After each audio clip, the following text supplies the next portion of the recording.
Друзья, добрый день. Краткий обзор про капсульные дома. Я с этим домом познакомился именно в Китае, на Экспо, в Харбине. На ярмарке именно представили два завода. И хотим привезти и установить здесь, в Якутске, вот такие же дома.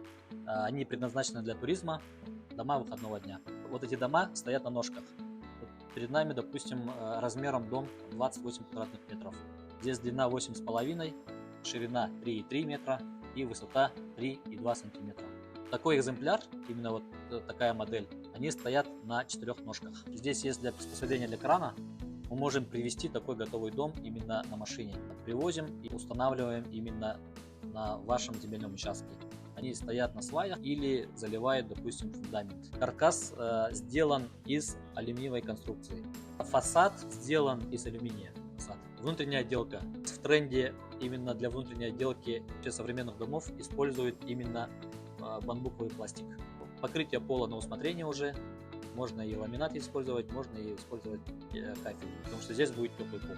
В наших условиях вечной мерзлоты, используется трехслойное стекло. И даже здесь можно дополнительные опции подогрев окон. Весь дом в системе умный дом.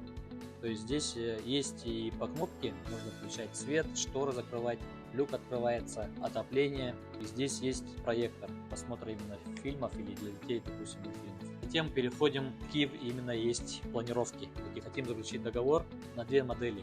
Первая модель 28 квадратных метров, а вторая модель составляет 38 квадратных метров. Здесь перед нами представлена именно модель 28 квадратных метров.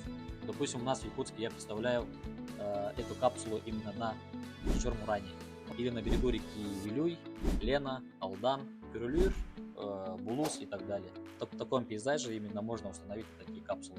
Утром любоваться видом. И через люк можно наблюдать над звездами или над северным сиянием. Дома в Китае эксплуатируются именно дома как выходного дня. Задавайте вопросы. До новых встреч!